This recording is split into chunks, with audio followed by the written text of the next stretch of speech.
Hi, in this video I'm going to demonstrate how to change the lock, the inner of the door handle and lock system. Now the principles that I'm going to demonstrate are the same for internal doors, the wooden doors, all the same. So here is the new lock. Obviously I've lost the keys for this one and the lock doesn't work properly. So this is how you change the door lock. Right, so this happens to be star screws, so I'm just going to unscrew them.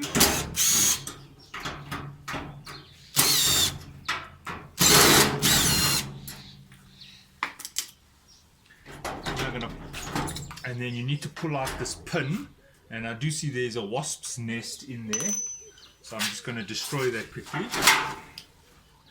Right, now to remove the lock you just use this happens to be flat screws, so I'm just going to use a flat screwdriver.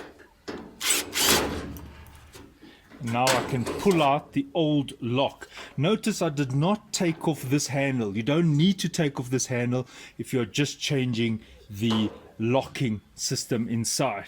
Alright, so I've opened the blister pack of the new lock. Just before I install it, I'm just going to check that the key is correct. I have had it in the past where they supplied the wrong key. Alright, so that is working. And now it's time to install this in the slot here. Now this can be a little bit tricky. Right, if you look here, you'll see that this thing is the wrong way around, because you can see that it would get caught here. This is the rounded side, which is supposed to be there, which means I have to flip it inside here. I have to twist this thing the other way around. Now in my case, this happens to be a pull and twist unit, so I'm fortunate enough to just have to pull this and turn it to change the direction.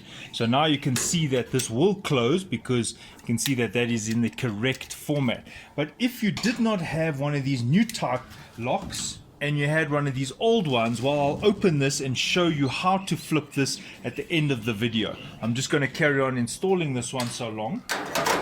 Right, so I slot that in there. I can either use the same screws that came with the old lock or the new screws that came with the new lock.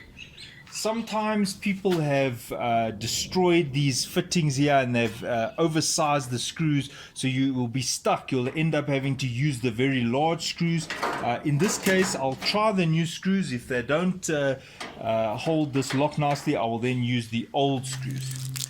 Now, inspecting these screws, you can see that unfortunately I will not be able to use the new screws as I suspected, because you can see that this is steel, not wood. So what would happen is, you see there on the shaft there's no threads, and it would not work on this door. And also if you look at these screws, they're a bit thicker. So in this case I'm going to have to revert to using the old screws.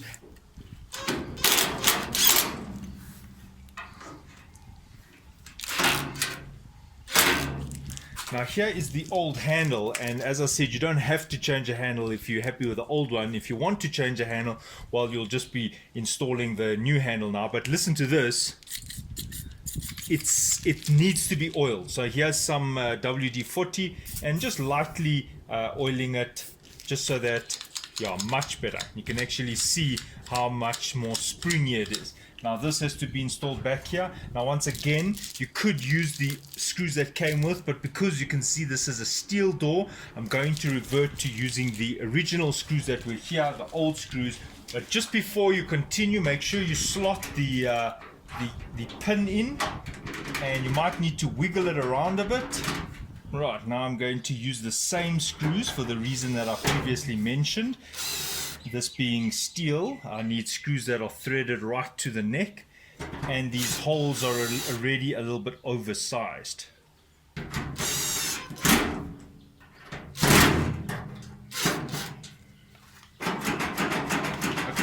so you can see that there's no problem there, it's working fine.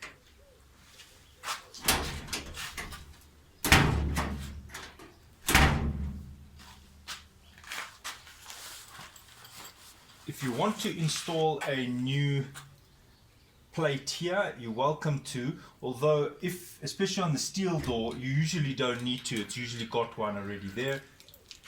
And lock it, and there we go. Okay, so if you have one of these old-fashioned locks which doesn't allow you to pull and flip the little lever here, then you'll have to unscrew these 2 screws, which I've done. And now be very careful when you open this. It is spring loaded. Now what you can do is you can see there's the little lever, so you got to release it. Careful, there's a spring. You've got to release it from there, and you see how I just flipped it.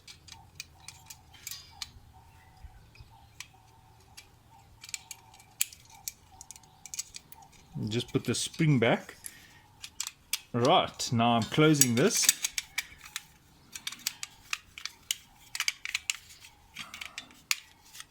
Okay, and now you would put the screws in here.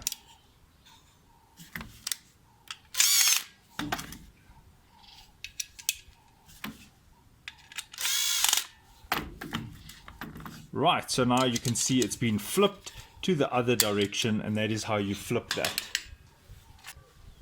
Okay, now what happens if you are trying to put this together and you find that things don't line up? Well, you might have to build up a little platform here. Now what I'm doing is I'm installing the lock system again, and this is for the user whose system was not installed well, and you find that once you've installed this, you know, it's stuck, it can't move. So what has happened is they have not drilled the holes correctly, and it's quite difficult to re-drill holes in metal, because if you drill there, it'll just pierce through to that one. So where this is going to leave you is to do some modifications here. Now what I would recommend is to fiddle with the door and see what works. If you leave these holes lined up, then I can see that this door locking thing wants to be a little bit out. So that means that in this setup I would have to kind of let this sit a bit out, and if I look at the gap here, there's sufficient gap here for me to allow this to kind of be a bit out, because the person who installed this never installed this deep enough. This should have been more there. Okay, so this is like the modification part of the video. So what I'm doing is I've just put a little washer. I've already done it. There's a little washer to space this, because when I tighten it too tight, we find that it no longer lines up with the holes. So I've just put a little washer there. So what I did is I threaded the washer in between the plate of the lock and the door frame, and I've done the same here at the bottom. And now when I install this, I can at least tighten the screws. So you can see here how it's getting stuck. It's too tight in there. So what I'm going to do is I'm going to build this up even a little bit more. As you can see, in terms of the gap here, there's plenty of room.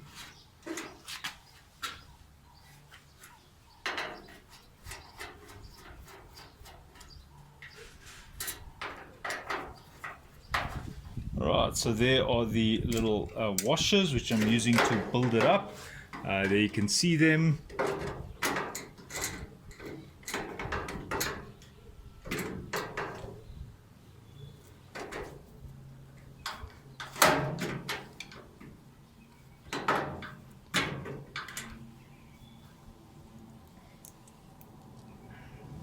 And then on the bottom, I'm doing the same thing.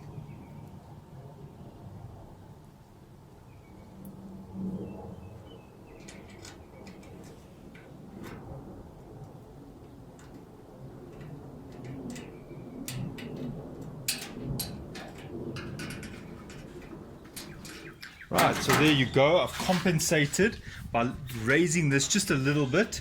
The door still works perfectly. Ideally, it would be flush. Now, as I said, I raised mine out a bit, but the other option would have been to put the lock in very deep, but then you would have had to re-drill holes for all of these. You would have to have re-drilled 6 holes, whereas here I just built up with 2 washers. Now what you could have done is also use nuts and bolts, which, because you can get access to the back of the door here, but I wouldn't recommend that. I think this is the easiest. Otherwise, if you wanted to, you could have put this very deep and then kind of put these holes either next to, or try to maybe use at an angle, but it kind of looks a bit crap, and then you can also see the line where it's missing, whereas here you won't really notice it, and it still offers, it's still strong. Alright, so that's the workaround for when it is not set up correctly and you have to compensate for a poorly done door. And there you go. Thanks for watching. Cheers.